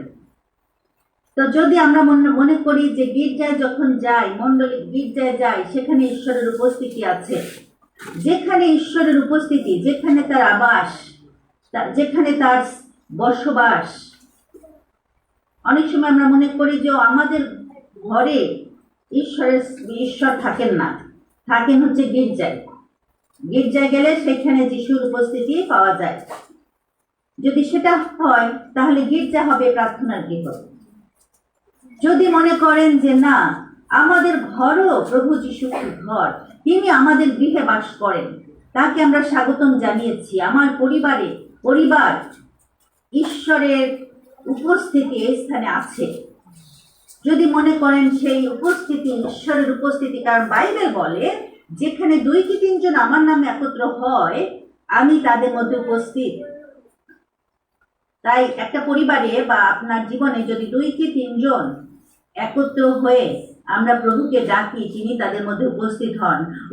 তার উপস্থিতি হচ্ছে তার আবাস, তার গৃহ, এবং সেটা হবে প্রার্থনার গৃহ। আমরা 2 কি 3 জন একত্রে এসে কি করব? প্রার্থনা। আমাদের উদ্দেশ্য হবে প্রার্থনা। হ্যাঁ, উদ্দেশ্য অন্যান্য কিছু হতে পারে। উদ্দেশ্য হতে পারে ঈশ্বরের বাক্য শোনা, তার আরাধনা করা, বিভিন্ন বিষয় থাকতে পারে, কিন্তু মূল একটি বিষয় হচ্ছে আমার গৃহ হবে প্রার্থনার গৃহ। প্রভু যিশু সেটা জানতেন। এবং যদি আমরা প্রভু যিশুর জীবনী দেখি, লুক, এগুলো আমি এখন আর যাবো না, এত মানে পদ, আমি শুধু আপনাদের কয়েকটা পদ আমি দিয়ে রাখছি, লিখে রাখতে পারেন। লুক 5 অধ্যায় 16 পদ, লুক 6 অধ্যায় 12 পদ, লুক 9 অধ্যায় 28 থেকে 29 পদ, লুক 11 অধ্যায় 1 পদ। এই সমস্ত স্থানে দেখবেন যে প্রভু যিশু তিনি পিতার সঙ্গে প্রার্থনায় ব্যক্তিগতভাবে একাকী তিনি সারা রাত প্রার্থনায় কাটিয়েছেন। তিনি একাকী বিভিন্ন স্থানে নির্জনে, যখন অনেক ভিড়ের মধ্য থেকে তিনি নিজেকে সরিয়ে নিয়ে পিতার সঙ্গে সময় কাটিয়েছেন। তাই প্রার্থনা প্রভু যিশুর জীবনের একটা অংশ, গুরুত্বপূর্ণ অংশ, খুবই গুরুত্বপূর্ণ অংশ। তিনি যতই ভিড় থাকুক, মানুষের চাপ থাকুক, প্রার্থনাকে তিনি প্রায়োরিটি মানে অগ্রাধিকার দিয়েছেন। যে মানুষকে অগ্রাধিকার দেওয়া, মানুষকে ভালোবাসা খুব গুরুত্বপূর্ণ। প্রভু বাইবেল বলেছে তোমার প্রতিবেশীকে আপনার মতো প্রেম করো, বা মানুষকে ভালোবাসা, ইত্যাদি ইত্যাদি, খুবই গুরুত্বপূর্ণ। এটা বাইবেলের সবচেয়ে গুরুত্বপূর্ণ মধ্যে দ্বিতীয়, যেটা হচ্ছে মানুষকে ভালোবাসো। কিন্তু প্রথম আজ্ঞা বলা হয়েছে তোমার ঈশ্বরকে আপনার মধ্যে, ঈশ্বরকে সমস্ত শক্তি, সমস্ত চিত্ত, সমস্ত হৃদয় দিয়ে ঈশ্বর সরাসরি প্রেম করো। আমরা যদি বলি আমরা ঈশ্বরকে প্রেম করি, ভালোবাসি, কিন্তু তার সঙ্গে কোনো সময় নাই, আমি ব্যস্ত, মানুষকে নিয়ে ব্যস্ত, এবং বাংলাদেশে সেটা আছে। আমি জানি, আমি এইখানে আছি কানাডায়, এতটা চাপ, এতটা মানুষ আমার পাশে নাই। আমি যেখানে থাকি আমার ত্রিসীমানার মধ্যে একটা মানুষ আমি দেখতে পাই না। এই গাড়িতে করে অনেক দূর যেতে হয়, তারপরে মানুষ দেখা যায়। বা প্রতিবেশী, আমার দূরে একটু প্রতিবেশী আছে, সেখানে যদি যাই 2 একজনকে দেখতে পাবো, কিন্তু আসলে এখানে অনেক জায়গা, খালি জায়গা, মানুষ খুব কম। শুধু সিটিতে, শহরের মধ্যে মানে বেশ মানুষ আছে, কিন্তু একটু দূরে দূরে এক একজনের জায়গা, জমি, বাড়ি, এবং এখানে আশেপাশে অনেক লোক নাই। তো আমরা যখন গাড়ি করে, এমনকি শহরে গেলেও শুধু গাড়ি দেখা যায়, কোনো মানুষকে রাস্তায় হাঁটতে দেখা যাবে না। তো এত লোকজন খুব কম। বাংলাদেশের মানে প্রায় 100টা বাংলাদেশ কানাডার মধ্যে ঢুকে যেতে পারে, এত বড় দেশ, কিন্তু লোক সংখ্যা বাংলাদেশের থেকে অনেক অনেক কম।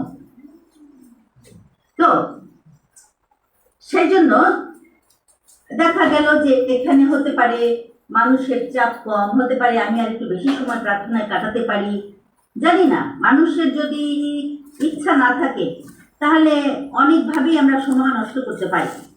কিন্তু বাংলাদেশে এটা খুব জরুরি বিষয়, মানুষের সঙ্গে সময় দেওয়া। মানুষ আশেপাশে প্রয়োজন আছে, প্রচুর প্রয়োজন, এবং আমরা ব্যস্ত হয়ে যাই। বিশেষ করে বালক প্রচারকরা তো অবশ্যই ব্যস্ত, এবং আমরা ছেলেমেয়েরা হিসাবেও অনেক ব্যস্ত। বন্ধু বান্ধবীদের সঙ্গে সময় দেওয়া, ফোনে সময় দেওয়া, বিভিন্ন কাজে সময় দেওয়া।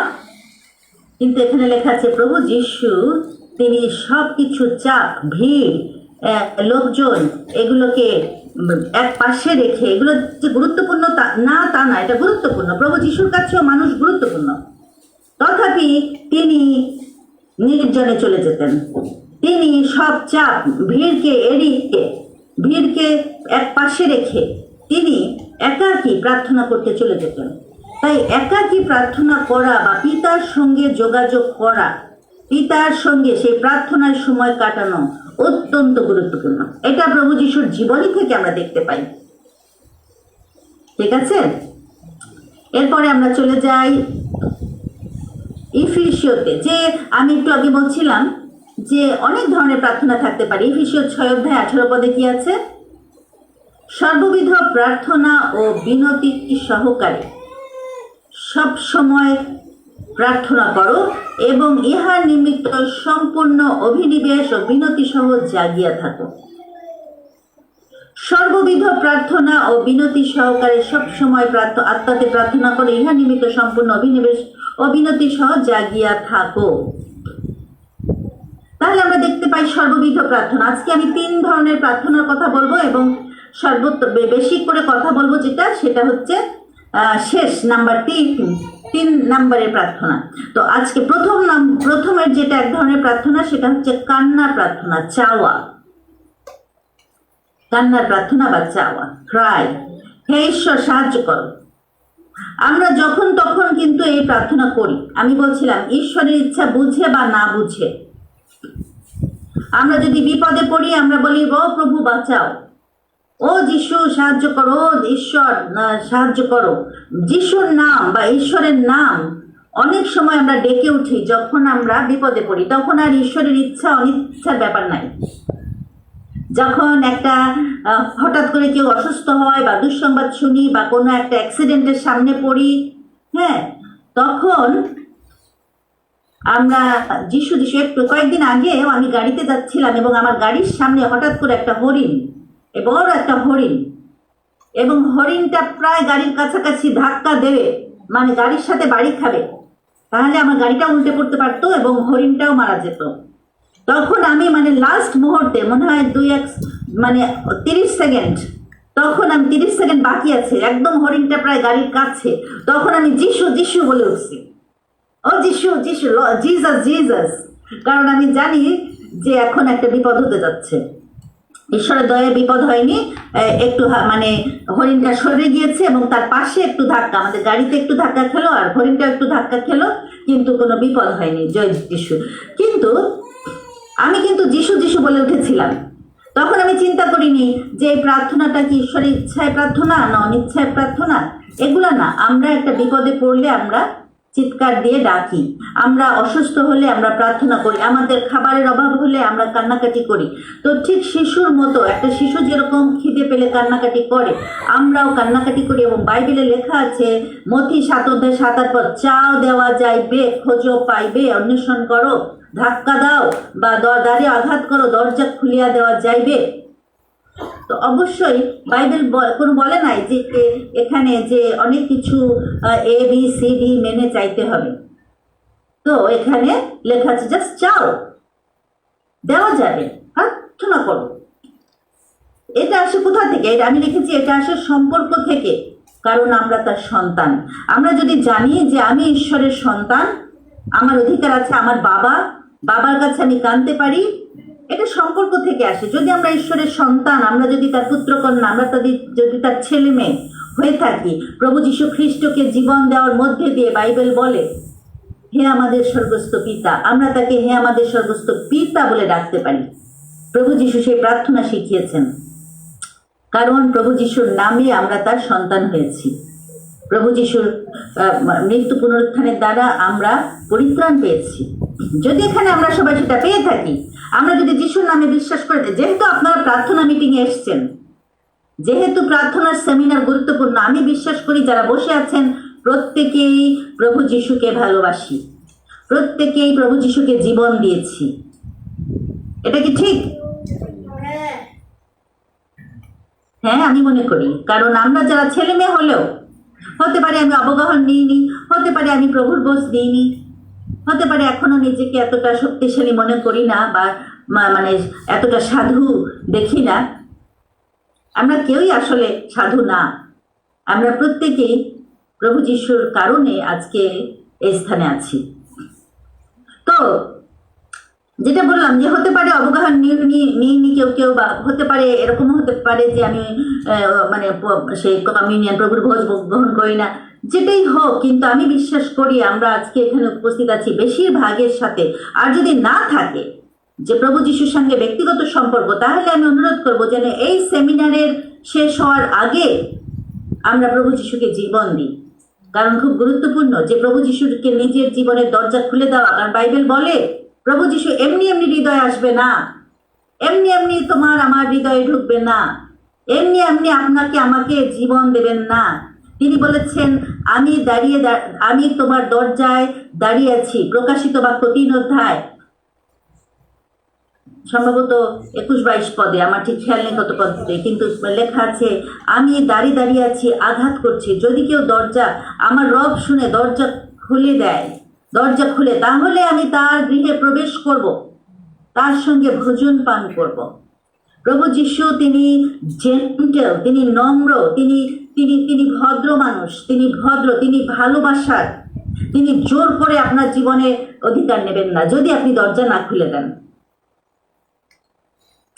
তাই এখানে ছোট হোক বড় হোক কোনো আসা যায় না। আমি বলছিলাম অনেকে আছে ছোটবেলায় মাত্র 10 বছর বয়সে, মাত্র 6 বছর বয়সে প্রভু যিশুকে জীবন দিয়েছে। এবং এখানে যারা উপস্থিত, আমি মনে করি A to Z, ছোট থেকে বড় পর্যন্ত প্রত্যেকের সেই সুযোগ রয়েছে প্রভু যিশুকে জীবন দেওয়ার এবং হৃদয় দরজা খুলে দেওয়ার, যে প্রভু তুমি আইসো আমার হৃদয়ে প্রবেশ করো, আমি তোমাকে দরজা খুলে দিই। আমরা যদি হৃদয়ের দরজা খুলে না দিই, প্রভু যিশু আসবেন না, আমাদের হৃদয়ের পরিত্রাণকর্তা মুক্তিদাতা হবেন না। তাই এই সেমিনার থেকে যদি কেউ বাদ পড়ে যে না আমি আসলে প্রভু যিশুকে কখনো জীবন দিইনি, তাহলে সেই সুযোগ থাকবে প্রভু যিশুকে জীবন সমর্পণ করার। পাপী হতে পারেন বা পাপী হতে পারো, আসে যায় না। প্রভু যিশু পাপীদের জন্যই এসেছিলেন। তিনি বলেছেন আমি সুস্থ বা ভদ্র বা সাধুদের জন্য আসিনি, ধার্মিকদের জন্য আসিনি, আমি পাপীদের জন্য এসেছি। তাই আমাদের ছোট হোক বড় হোক প্রত্যেকের সুযোগ আছে যিশুকে জীবন দেওয়ার। তো সেই জন্য এখানে 2-1 বাকি থাকলে যেন তারা জীবন দিয়ে দেন এই সেমিনার শেষে। কিন্তু বেশিরভাগ আমরা যারা আজকে বসে আছি তারা ঈশ্বরের সন্তান। আমি বিশ্বাস করি প্রার্থনা সেমিনারের কারণ যে তারা এরই মধ্যে প্রভু যিশুকে জীবন দিয়েছেন, ভালোবাসেন এবং প্রার্থনার জীবনের গভীরে ঢুকতে চান। কেন প্রার্থনা, আমি কিভাবে প্রার্থনা করব, ইত্যাদি ইত্যাদি। তাই আমি বলছিলাম যে কান্নার প্রার্থনা সম্পর্ক থেকে আসে। আপনি যে যিশুকে জীবন দিয়েছেন, আপনি যে তার সন্তান, এটাই যথেষ্ট, এইটাই ভিত্তি। প্রার্থনার ভিত্তি হচ্ছে আপনি ঈশ্বরের সন্তান, আপনার অধিকার আছে প্রার্থনা করার, আপনার বাবার কাছে কান্নাকাটি করার, বিনতি করার, হে আমাদের স্বর্গস্থ পিতা বলার অধিকার প্রভু যিশু দিয়েছেন, কারণ আপনি তার সন্তান। ঠিক আছে, আপনি তার পরিবারের সন্তান। যখনই প্রভু যিশুকে আমরা জীবন দিই, আমরা তার পরিবারের সন্তান। বাবা মায়ের কাছে চাওয়ার অধিকার রয়েছে, আমরা চাইতে পারি, আমরা ডাকতে পারি হে আমাদের স্বর্গস্থ পিতা, আমরা বলতে পারি পিতা আমাকে এটা দাও। সেটা যে কোনো প্রার্থনা হতে পারে, যে কোনো বিষয় হতে পারে। দ্বিতীয় যে প্রার্থনা, আর সেটা হচ্ছে কথোপকথন, ডায়ালগ, কথোপকথনের প্রার্থনা, 2 পক্ষ। অর্থাৎ একজন কথা বলে অন্যজন শোনে, নীরব সময়, আলাপ আলোচনা, যোগাযোগ ঈশ্বরের সাথে, মানুষের সাথে না। তো এই কথোপকথন আপনি এবং আরেকজন মানুষ না, এটা হচ্ছে আপনি এবং ঈশ্বর। ঈশ্বর কি কথা বলেন না? ঈশ্বর বোবা? হ্যাঁ, আমেন। আমাদের ঈশ্বর কথা বলেন। কোন বড় জাতির এমন নিকটবর্তী ঈশ্বর আছেন, যেমন আমাদের ঈশ্বর সদাপ্রভু। আমরা যখনই তাহাকে ডাকি তিনি নিকটবর্তী এবং তিনি উত্তর দেন। মানে তিনি কথা বলেন, তিনি প্রার্থনা শ্রবণকারী এবং তিনি আমাদের হৃদয়ে কথা বলেন, পরিচালনা করেন। আমরা তার রব শুনতে পাই। আর এই জন্য বলা হয়েছে যে আমরা, এটা খুব গুরুত্বপূর্ণ যে আমরা প্রার্থনায় ঈশ্বরের কাছে আসি, তার ইচ্ছা বোঝার চেষ্টা করি। প্রভু, তুমি আমার জীবনে কি চাও? আমরা বাইবেল পড়ি, আমরা নীরব ধ্যান করি। এটা একটা কথনের প্রার্থনা, যে আমরা সকালবেলা উঠে আমরা ঈশ্বরের সঙ্গে একটু সময় কাটাই। প্রভু, শুধু এটা না যে প্রভু আজকে আমাকে সাহায্য করো, আমি যাচ্ছি বাইরে, আমার সঙ্গে চলো, যিশু নামে চাই, আমেন।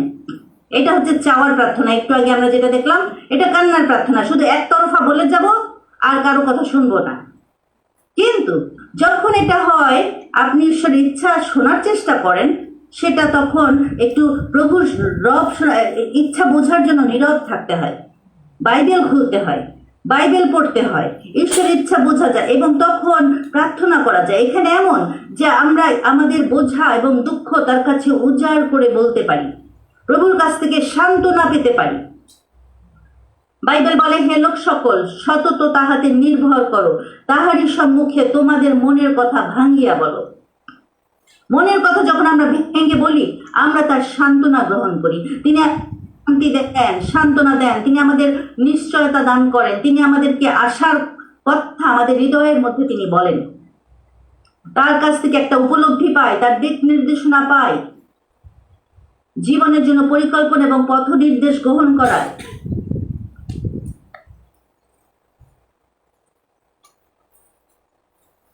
খুব গুরুত্বপূর্ণ। আমরা সামনে আগামী সপ্তাহে গেতসেমানির দিকে যাচ্ছি, তাই না? আমরা এই সপ্তাহে, এই রবিবার আমরা পাম সানডে, অর্থাৎ সেই খেজুরপত্র রবিবার, এটা আমরা এই সপ্তাহে আমরা পালন করব। আগামী সপ্তাহে আমাদের সেই গুড ফ্রাইডে বা পূর্ণ শুক্রবার আসছে, গেতসেমানি আসছে এবং পুনরুত্থান আসছে। এই গেতসেমানির প্রার্থনাও ছিল কথোপকথনের প্রার্থনা। এই গেতসেমানির প্রার্থনা যদি আমরা এখন দেখি, সেটা ছিল প্রভু যিশু নিজের কথা বলছেন এবং পিতার রব শুনছেন। তিনি বলছেন, পিতা, যদি সম্ভব হয় আমার কাছ থেকে এই পেয়ালা দূর করো, তথাপি আমার ইচ্ছা নয় তোমার ইচ্ছা সিদ্ধ, ইত্যাদি ইত্যাদি। এখানে মথি 26 অধ্যায় গেতসেমানির প্রার্থনা, নিজের কথা ভাঙ্গিয়া বলা প্রস্তুতি। মথি 26 অধ্যায় 40-41 পদ। পরে তিনি সেই শিষ্যদের নিকটে আসিয়া দেখিলেন তাহারা ঘুমাইয়া পড়িয়াছেন। আর তিনি পিতাকে কহিলেন, এই কি, 1 ঘন্টাও কি আমার সঙ্গে জাগিয়া থাকিতে তোমাদের শক্তি হইল না? জাগিয়া থাকো ও প্রার্থনা করো, যেন পরীক্ষায় না পড়ো। আত্মা ইচ্ছুক বটে, কিন্তু মাংস দুর্বল। এটা খুব গুরুত্বপূর্ণ যে আমরা এই প্রার্থনাটা এমন প্রস্তুতির প্রার্থনা। আমি কি পরীক্ষায় যাচ্ছি, পরীক্ষা হতে যাচ্ছে, আমার পরীক্ষার আগে আমরা পড়াশোনা করি। এখানে যারা স্টুডেন্ট, সামনে পরীক্ষা, তাহলে একদম পরীক্ষার শেষ রাতে যারা পড়াশোনা করে, তাদের মধ্যে আমিও একজন ছিলাম। শেষ রাত্রে পড়াশোনা খুবই খারাপ। তখনও কাজ হয়, চাপে পড়ে কাজ হয়, কিন্তু সেই স্টুডেন্টরা ভালো করে। আর তারপরেও দেখি যে আমরা সবকিছু কভার করছি। শেষ রাত্রের জন্য যদি আমরা সবকিছু রাখি, তাহলে খুব কঠিন হয়ে যায়। কিন্তু যারা প্রতিনিয়ত পড়াশোনা করে, স্কুলে যায়, তাদের একটা প্রস্তুতি চলতে থাকে সারা বছর ধরে। প্রস্তুতি চলতে চলতে যখন আমরা পরীক্ষা বা টেস্ট আমরা যাই, তখন আমরা পাশ করতে পারি। কিন্তু যদি পরীক্ষার হলে আমরা যাই কোনো কিছু প্রস্তুতি না নিয়ে, মনে করি যে আমি এমনি পারবো, তাহলে আমরা পারি না। প্রস্তুতির দরকার রয়েছে। তো ঈশ্বরের সঙ্গে সময় কাটানো খুবই গুরুত্বপূর্ণ। লেখা আছে, জেগে থাকো, প্রার্থনা করো, যেন পরীক্ষায় না পড়ো। অর্থাৎ পরীক্ষা আসবে, সবার জীবনে পরীক্ষা আসে, কিন্তু এটাই যেন আমরা পড়ে না যাই, আমরা ফেল না করি। আর সেই জন্য আমাদের প্রভু যিশু শিক্ষা দিয়েছিলেন। প্রভু যিশু স্বয়ং তিনি নিজেও প্রার্থনা করছিলেন। তিনি জানছেন যে ক্রুশ সামনে আসছে, কি জানি ক্রুশের সময় তিনি হয়তো সহ্য করতে পারবেন না, হতে পারে তিনি পালাবেন, হতে পারে তিনি ক্রুশের সময় শক্তি পাবেন না, হতে পারে শিষ্যদের, সব শিষ্যরা পালিয়ে গিয়েছিল এবং প্রভু যিশু সেই মাংসিক, তারও রক্ত মাংসের মানুষে তিনি এসেছিলেন। আর তিনি জানতেন এর চাবিকাঠি হচ্ছে প্রার্থনা করা। যদি জেগে থাকি, প্রার্থনা করি, তাহলে যখন শয়তানের পরীক্ষা আসে, প্রলোভন আসে, আমরা তার উপরে জয়যুক্ত হতে পারি। প্রার্থনার জীবন খুব গুরুত্বপূর্ণ আমার জন্য। প্রার্থনার জীবন খুব গুরুত্বপূর্ণ। আমার জীবনে অনেক ভয়, বেশ কিছুটা ভয় ছিল, এমনকি এই বয়স পর্যন্ত। এটা একটা লজ্জার বিষয়। দেখা যায় যখন আমি কানাডা এসেছি 4 বছর আগে, তো তখন এই যে আমি বলছিলাম এখানে এত জনশূন্য, কোনো মানুষ চারিপাশে নাই, একদম একাকী। প্রায় এখানে বিরাট জায়গা, প্রায় 3 একর জমি এখানে যেখানে আমি আছি, তার পাশে আছে আমার বাড়ি, আরেকটা বাড়িতে সেখানে প্রায় 10 একর জমি। মানে একটা বাড়ি 10 একর জমি নিয়ে, তার আশেপাশে কেউ নাই। আমাদের বাড়ি প্রায় 3 একর জমি নিয়ে কেউ নাই। তো এরকম একটা জনশূন্য জায়গায় শন, আমার স্বামী, আমার হাজবেন্ড, সে যখন একটু বাইরে চলে যেত, যে 3 দিনের জন্য, যে আমি ও কোথাও গিয়েছে 3 দিনের জন্য, তখন আমি একাকী বাসায় থাকতাম, আমি ভয় পেতাম। কি জানি কে আসে না কে ধরে, কি ভূত আসে না চোর আসে না কি হয়। হ্যাঁ, মানে রাত্রে আমি ঠিকভাবে ঘুমাতে পারতাম না। তো বাংলাদেশে এতটা সমস্যা হয় না, বাড়ির পাশে বাড়ি, বাড়ির পাশে বাড়ি, মানুষ ওপর তলায়, নিচ তলায়, আশেপাশে চারিদিকে। তো যদি বাসায় একা থাকতাম, তারপরেও এতটা ভয় আমি পেতাম না। কিন্তু এখানে এসে আমি দেখেছি যে একদম কোনো মানুষ নাই, এখানে অভ্যেস নাই আমার এরকম। তো আমি ভয় পেয়েছি। তো এটা নিয়ে আমি অনেক স্ট্রাগল করলাম যে আমার এরকম ভয় কেন। এটা তো মানে একজন ঈশ্বরের সন্তান হিসাবে এরকম ভয় থাকার কোনো কারণ নাই। এর বিরুদ্ধে আমি প্রার্থনা করতে থাকলাম। কিন্তু একটা খুব গুরুত্বপূর্ণ যে ভোরের প্রার্থনা, ঈশ্বর আমাকে চ্যালেঞ্জ করলেন তুমি সকালে উঠে, এই কারণে না, অন্যান্য অনেক কারণে আমি দেখলাম যে আমার জীবনে, আমি বাংলাদেশে বাংলায় প্রচার করতে, এই যে আপনাদের সামনে কথা বলছি, বা বাংলাদেশে বাংলায় কথা বলতে আমার এতটা ঝামেলা বা এতটা মানে কষ্ট হয় না, বা এতটা ভয়ও পাই না। কিন্তু যখন এই বিদেশে আমাকে প্রচার করতে সুযোগ আমি পাই আমাদের চার্চে, তখন কিন্তু আমার অনেক মানে চাপ থাকে যে বিদেশিদের সামনে কি প্রচার করব। এবং সেই আত্মিক শক্তি, মানে এখানে অনেক মানুষ অনেক শিক্ষিত, তারা অনেক কিছু পড়াশুনো করেছে, তারা অনেক কিছু জানে, পরিবার হিসাবেই তাদের শিক্ষা দীক্ষা একটু বড় মানের। তো তখন তাদের কাছে প্রচার করতে গেলে আমাকে অনেক প্রস্তুতি নিতে হয়। কিন্তু সেগুলা বাদেও আত্মিক শক্তি, আত্মিক ক্ষমতা, আমার কাছে মনে হয় যে তাদেরকে আমি কি পরামর্শ দেব। আমি যখন কেউকে কাউন্সেলিং করি বা প্রভুর কথা বলি, তখন আমার মনে হয় যে না, আমার স্বামী ভালো পারবে, আমি পারবো না। আমি বাংলাদেশ থেকে এসেছি, এতটা শিক্ষিত না, এবং এই দেশের লোকজন, তাদেরকে কাউন্সেলিং করা বা তাদেরকে পরামর্শ দেওয়া বা খ্রিস্টীয় বিষয়ে চেতনা দেওয়া বা এইগুলো জন্য আমার শক্তি, আমি সবসময় দেখেছি যে আমি ভয়ে ছিলাম এবং আমি চিন্তিত ছিলাম যে এইখানে আমি কি মিনিস্ট্রি করব। আমার স্বামী করতে পারে, কিন্তু আমি এখানের পরিচর্যা কাজ আমার এতে বেশি হবে না। এটা আমি আমার স্বামীকেও বলেছিলাম যে কানাডায় তুমি বেশি প্রচার করবা, তুমি মিনিস্ট্রি করো, এখানের লোকদের আমি বুঝি না, তাদেরকে আমি একদিক দিয়ে কথা বলি, কিন্তু আসলে তারা বোঝে আরেক দিক। বাংলাদেশের লোক আমি কথা বললে আমি বুঝি তারা কি চিন্তা করতেছে, কোন ব্যাকগ্রাউন্ড থেকে আসছে, এবং আমি বলতে পারবো, আমি তাদের ইচ্ছে, তাদের হৃদয়, আমি তাদের অবস্থা বুঝে আমি কথা বলতে পারি। কিন্তু এখানের লোকদের অবস্থা বুঝে আমি কথা বলতে পারি না। এরকম একটা অবস্থায় তাহলে 2টা বিষয় বললাম, একটা হচ্ছে ভয়, আরেকটা হচ্ছে মানুষের সঙ্গে কথা বলার ক্ষমতা, শক্তি, মানে প্রচার করার শক্তি। তো আমি দেখলাম হঠাৎ করে আমার একজন ইন্ডিয়ান একজন বন্ধু, প্রচারক, পালক, তাকে আমি এখানে, আমরা আমাদের চার্চে প্রচার করার সুযোগ করে দিলাম। তিনি আসলেন ইন্ডিয়া থেকে, তিনি আমেরিকায় আসছিলেন, তো আমরা তাকে কানাডায় নিমন্ত্রণ করলাম। তো উনি খুব ভালো প্রচারক, বাংলাদেশ অনেক শক্তির সঙ্গে প্রচার করে, ওনার নাম ডক্টর সানি প্রসাদ।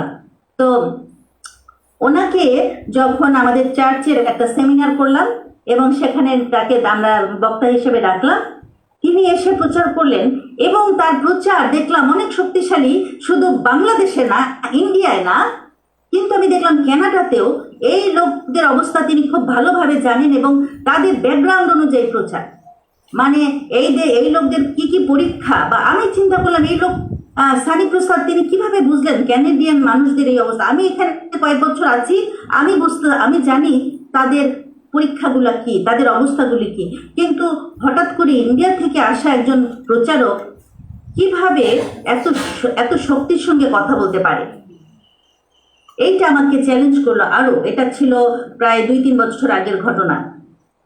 এবং তখন আমি বললাম যে আমি দেখলাম যে তার প্রার্থনার জীবন অনেক শক্তিশালী, সে অনেক ভরে উঠে প্রার্থনা করে, সে প্রভুর উপরে অনেক নির্ভরশীল এবং পবিত্র আত্মার শক্তিতে তার আত্মিক ক্ষমতা বৃদ্ধি পেয়েছে। এবং প্রভু আমাকে চ্যালেঞ্জ করলেন, দোলা, তোমাকে আত্মিক ক্ষমতায় বৃদ্ধি পেতে হবে, তুমি এরকম দুর্বল অবস্থায় কানাডায় পড়ে থাকলে হবে না। এবং আমি সেই চ্যালেঞ্জ যে ডক্টর সানি প্রসাদ তিনি যদি এইভাবে এখানে প্রচার করতে পারেন, আর আমি শুধু এক্সকিউজ, আমার অজুহাত, আমি বাংলাদেশি এই জন্য কানাডায় আমি বেশি পারবো না, তাহলে ইন্ডিয়ান লোক কিভাবে কানাডায় পারলো? তো তখন থেকে আমি প্রার্থনা শুরু করলাম, প্রভু আত্মিকভাবে তুমি আমাকে শক্তিশালী করো, আমি দুর্বল। আর প্রার্থনা আমাকে শক্তিশালী করতে থাকলো।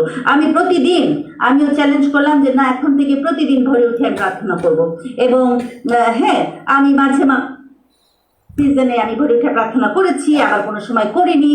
আবার এরকম হয়েছে যে দিনের বেলাও বিভিন্ন সময় আমি প্রার্থনা করি, কিন্তু প্রভু আমাকে চ্যালেঞ্জ করছিলেন যেন আমি ভরে উঠে প্রার্থনা করি, কিন্তু বেশ কিছুদিন আমি করছিলাম না। আবারও আমি শুরু করলাম, এবং আমি যখন শুরু করলাম ভরে প্রার্থনা করতে থাকলাম, আমি জানতামও না হঠাৎ করে যে আমার মধ্যে কি কি ভেঙে যাচ্ছে, ঈশ্বর আমাকে বৃদ্ধি দিচ্ছেন, এটা আমি বুঝিনি। কিন্তু আমি রেগুলার প্রার্থনা শুরু করলাম, এবং এমন একটা সময় আসলো কয়েক মাস পরে আমার স্বামী আবার বাইরে যাবে 3 দিনের জন্য। তিনি বললেন যে আমার তো 3 দিনের জন্য যাব ইত্যাদি, তো বাচ্চাদের সঙ্গে আমি থাকবো আর ও চলে যাবে। তো যখন গেল, আমার কোনো ভয় লাগলো না, মানে যে রাত্রেবেলা জেগে থাকা বা ভয় পাওয়া। আমি চিন্তা করলাম এটা কোনো তো বিষয় না এটা আমার কাছে, কারণ সেই ভোরের প্রার্থনা আমাকে শক্তিশালী করছে, গঠন করছে, ভেঙে দিচ্ছে শয়তানের দুর্গগুলো। এবং ঈশ্বরকে ধন্যবাদ দিই যে এখন আরো সেই ভোরে সেই কি বলে মানুষের যে কোন চোর আসবে, কে আসবে, বা কি ভূত আসবে ইত্যাদি, এইগুলোর কোনো ভয় আমার মধ্যে নাই, বা অনেক ভেঙে গিয়েছে ঈশ্বরের দয়ায়। যে যদি আমি একাও থাকতে হয় এরকম নির্জন জায়গায়, আমার সেই ভয় থাকে না। তো প্রভুকে ধন্যবাদ দিই যে প্রার্থনা আমাদেরকে পরীক্ষার থেকে রক্ষা করে। আমাদের প্রস্তুতির প্রার্থনা দরকার আছে প্রতিনিয়ত, এবং মানুষের কাছে প্রচার করা। এখানে কানাডায় আমি অনেক স্বাধীনভাবে প্রচার করতে পারি। আমি যেটা বলছিলাম যে মানুষের ভয় বা কাউন্সিলিং করা, কেউকে পরামর্শ দেওয়া আত্মিকভাবে, এইগুলো আমার মধ্যে থেকে অনেক কেটে গিয়েছে। আর আমি সাবলীল বা স্বাধীনভাবে এখানেও শক্তির সঙ্গে বা ঈশ্বরের পরিচালনা, ঈশ্বর যা বলেন সেটা বলার জন্য আমার সাহস আমি পাচ্ছি। তো আমি সেটা একই চ্যালেঞ্জ করব, যদি আপনি প্রার্থনার জীবনে শক্তিশালী হন, যদি মনে করেন অনেক ভয় আছে, ভবিষ্যৎ ভয় আছে, অন্ধকারের ভয় আছে, ভূত প্রেতের ভয় আছে, কি আমি কি চাকরি পাবো বা পাবো না, আমার ছেলে মেয়ে খাবে কি খাবে না, আমি পড়াশোনায় পাশ করব কি করব না, বা আমার ভবিষ্যতে কি হবে, বা আমার অসুস্থতার ভয় আছে, আমার এই রোগ আছে, অনেক কিছু থাকতে পারে যেটার ভয়ের দাসত্ব আমরা করি। এই ভয়ের দাসত্ব থেকে উঠে আসতে হলে নিয়মিত প্রার্থনা করতে হবে। আমেন। নিয়মিত প্রতিদিন। এটা হঠাৎ করে একেবারে অসুস্থতার সামনে গিয়ে আমি অসুস্থতায় প্রার্থনা করছি, হ্যাঁ সেটা সম্ভব, কান্নাকাটির প্রার্থনা, কিন্তু কথোপকথন, এই যে ডায়ালগ, প্রভুর সঙ্গে প্রতিনিয়ত সম্পর্ক, এইটা আপনি প্রতিদিন 10 মিনিট করেন, আসা যায় না, কিন্তু প্রতিদিন 10 মিনিট। আমি সকালে উঠে ঘুম থেকে ওঠার পর আমি স্কুলে যাওয়ার আগে বা চাকরিতে যাওয়ার আগে আমি অন্তত 10 মিনিট প্রার্থনা করব, আমি অন্তত 20 মিনিট করবো, আমি অন্তত 1 ঘন্টা করব। আপনি যতটুকু করেন তার থেকে আরেকটু বৃদ্ধি করেন। আপনি যদি 10 মিনিট প্রার্থনা করে থাকেন, তারপরও দেখছেন না যে আমার ভয় তো কাটে না, আমি তো প্রতিদিন সকালে 10 মিনিট প্রার্থনা করি, তারপরেও তো আমার ভয় যাচ্ছে না, বা ভবিষ্যতের চিন্তা বা এই অসুস্থতা বা যেটা নিয়ে বা যেটা বিষয় নিয়ে আমার যে ভয়গুলো আছে বা যে আছে এটা যাচ্ছে না, তাহলে যদি 10 মিনিট করে থাকেন তাহলে আমি বলবো 20 মিনিটে চলে যান। ঠিক আছে, আরেকটু বৃদ্ধি করেন, আরেকটু সময় দেন এবং প্রতিনিয়ত প্রতিদিন সেই প্রার্থনা চলতে থাকুক। তাহলে আপনার অজান্তে ভয়গুলো ভেঙে যাবে, অজান্তে ঈশ্বর আধ্যাত্মিক সে আত্মিক পরাক্রমে তিনি বৃদ্ধি দেবেন। আর এটা বাইবেল বলেছে, তোমরা কি 1 ঘন্টা জেগে থাকতে পারলে না? তোমাদের ইচ্ছা আছে কিন্তু মাংস দুর্বল।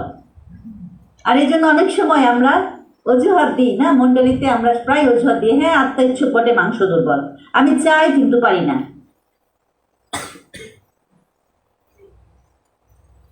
তো এটা যত আমরা অজুহাত দিই, এটা আমাদেরই সমস্যা, আমাদের মাংস দুর্বল থাকবে, আমরা পারবো না, এটা ঈশ্বরের কোনো ক্ষতি হয় না। আমি যদি অজুহাতের উপরে থাকি যে আমার আত্মা আছে কিন্তু আসলে আমার আত্মা ইচ্ছা আছে, মাংস দুর্বল, এটা আমি যত বলি কোনো, এটা নিজেরই সমস্যা, এটা আর কারো সমস্যা হবে না। কিন্তু যদি মনে করি যে না আত্মা ইচ্ছুক এবং আমি আত্মার বশে চলবো, আমি মাংসের বশে চলবো না, প্রভু যিশু এটা বলেন নাই, প্রভু যিশু এটা পারমিশন দেন নাই যে ও তোমাদের আত্মের চোখ মাংস দুর্বল, ঠিক আছে, এটা না, তিনি বলেছেন, ধরিয়ে দিয়েছেন, আমাদের সমস্যাটা ধরাই দিয়েছেন যে কি সমস্যা, কেন প্রার্থনা করছো না, এই সমস্যাটা ধরাই দিয়ে তিনি বলেছেন তোমাদের আত্মা ইচ্ছা আছে, মাংস দুর্বল। আর সেই জন্য সবল করার চাবিকাঠি হচ্ছে প্রভুর সঙ্গে জেগে থাকা, প্রার্থনা করা। তো হ্যাঁ, এই যে গেতসেমানি আসতে আসতে যেন আমি চ্যালেঞ্জ করব, আমি অনুরোধ করব প্রত্যেকে যেন আমরা প্রার্থনায় জেগে থাকা অভ্যেস শুরু করি। প্রতিদিন যারা প্রার্থনার সেমিনারে এসেছি 30 কি 40 জন, আমরা ব্যক্তিগতভাবে সেই প্রার্থনায় সময় দেওয়া, প্রভুর সঙ্গে নিজের মনের বিষয় উজাড় করে বলা, তার রব শোনা, তার ইচ্ছা বুঝে প্রতিদিন দিন শুরু করা, প্রার্থনায় তার সঙ্গে আদান প্রদান, তাকে বলা এবং তার কাছ থেকে শোনা, এইভাবে সময় কাটানো খুব গুরুত্বপূর্ণ। এটা আমার জন্য অত্যন্ত গুরুত্বপূর্ণ, আমি বিশ্বাস করি প্রত্যেকটা বিশ্বাসীর জন্য গুরুত্বপূর্ণ। এরপরে আমরা আসবো সব যেটা গুরুত্বপূর্ণ আজকের সাবজেক্ট, এটা হচ্ছে 3 নম্বরের প্রার্থনা, আর এটা হচ্ছে মধ্যস্থতার প্রার্থনা বা ইন্টারসেশন। অন্যের জন্য প্রার্থনা করা, এটা নিজের কষ্ট না, নিজের দুঃখ না, নিজের ভবিষ্যৎ না, নিজের ভয় না, নিজের চাকরি বাকরি না, নিজের অসুস্থতা না, নিজের কথোপকথন না যে প্রভু আমি তোমাকে ভালোবাসি, এই বিষয়গুলো না, এটা হচ্ছে অন্যের পক্ষে প্রার্থনা করা। এটা বিশাল একটা স্থান বাইবেলে আছে এবং এটা আজকে আমরা একসঙ্গে দেখবো। তার আগে আমরা একটু উঠে দাঁড়াই, প্রত্যেকে উঠে দাঁড়িয়ে আমরা 5 মিনিট বিরতি নিই, একটু ব্যায়াম করতে পারি এবং আমরা 5 মিনিট বিরতি নিতে পারি। যদি কেউ বাথরুমে যেতে চায় যেতে পারি, তাড়াতাড়ি চলে আসি।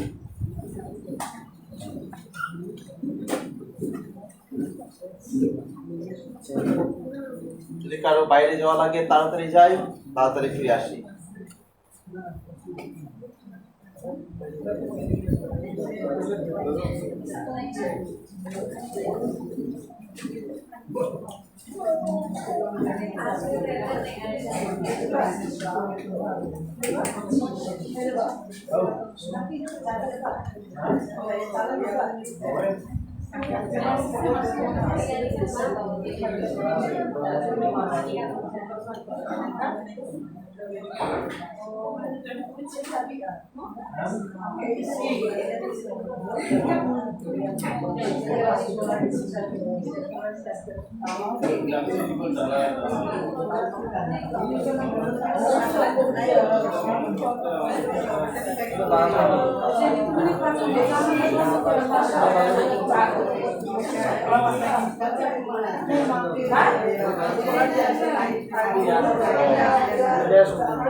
দেশে আজকে একটু যাচ্ছে আবার মানে না চাই সেখানে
এই পড়লেন ব্যর্থ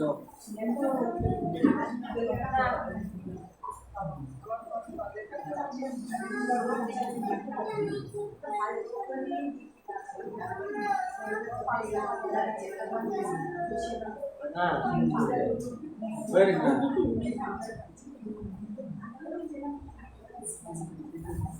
না এই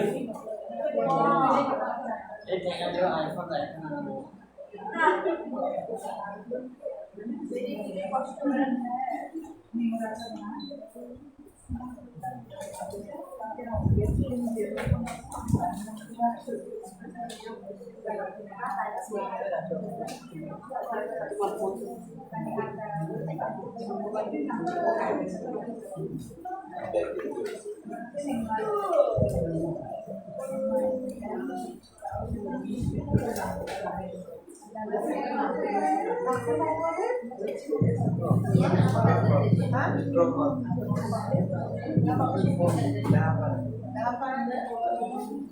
Dapat